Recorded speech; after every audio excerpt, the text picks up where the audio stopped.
Hello everyone, my name is Vermilion. The main Easter egg for MAUER Toten was completed not too long ago, so in this video we'll be going over just how to finish it. But before we jump in, don't forget to leave a like and subscribe if and only if you found this video enjoyable and or helpful. With that said, let's get started.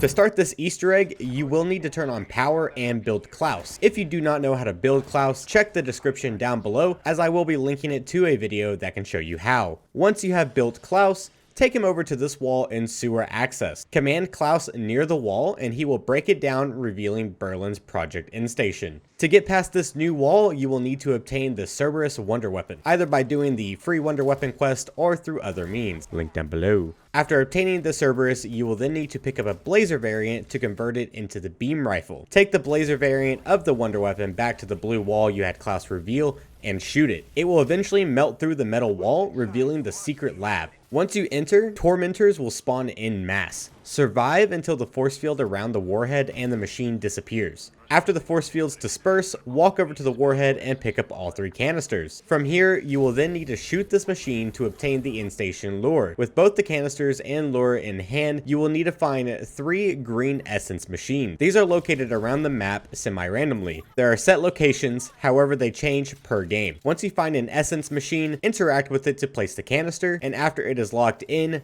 throw the end station lure to summon a few Tempests. In solo, this requires only 3. However, in multiplayer, I believe it scales to the players, so you will need more than 1 lure per machine while playing co-op. After killing enough Tempest, the canister should come back out. Take the now glowing canister and bring this back to the secret lab to place back on the warhead. During this time, manglers, zombies, and tormentors will spawn a lot. Just take it slow, making your way back, and don't forget that you can drop the canister if you are in a tight spot. You will then need to do this 2 more times for a total of 3 canisters. From here, you will be notified that you need to retrieve a bomb. To get this bomb, you will need to upgrade Klaus. And again, I will link to that video in the description. Now bring Klaus over to the ghost station and position him on the track furthest from Mule Kick. Then run over to the switch control room and activate this lever. A train will then come down the rails that Klaus is standing on, and you will want to make haste to run past Klaus and enter the now stop train to grab the keycard and the bomb. Go ahead and bring this bomb back to the secret lab to place on the warhead, and now all that's left is to get the uranium to finish it. In order to do this, you will have to find all 3 headgear pieces for Klaus. The first headgear part can be found in spawn after shooting the tower with the Cerberus. The second can be found just below spawn near the upgrade station if you shoot this radio. And the third can be found in the ghost station opposite a Mule Kick. Now that you have all 3 parts, head on over to Klaus and interact with him to craft it.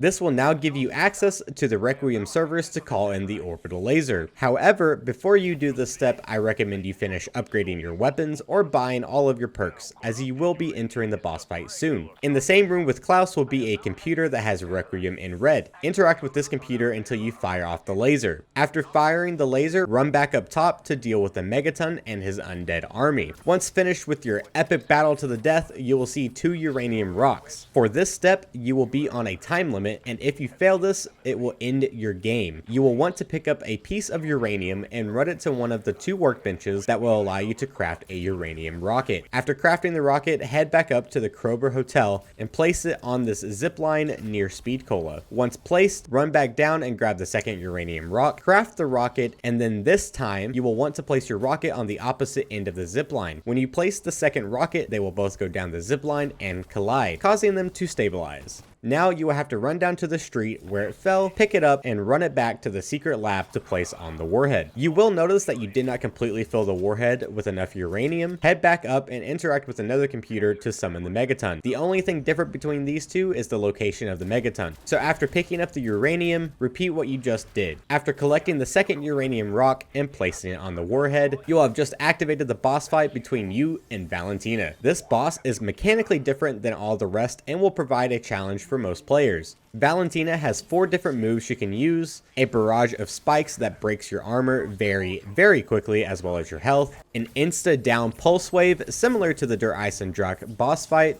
a healing ability, and she can summon tormentors excessively. Valentina will also have a shield that comes back very often, so try to keep up the damage to prevent that. When the barrage of spikes happen, I recommend either to keep moving or to hide behind cover when you are able, and to deal with her healing move, kill the zombie she is siphoning from to prevent the health regeneration. And in order to deal with her insta-down move, just be sure to hide behind cover before she attacks. After defeating Valentina and converting her into those sweet, flawless Ethereum crystals for your upgrades to tier 5 Mule Kick, a brief cutscene will play, but it's not over. Eventually the cutscene will end and Klaus will sacrifice himself to deposit the warhead into the giant portal.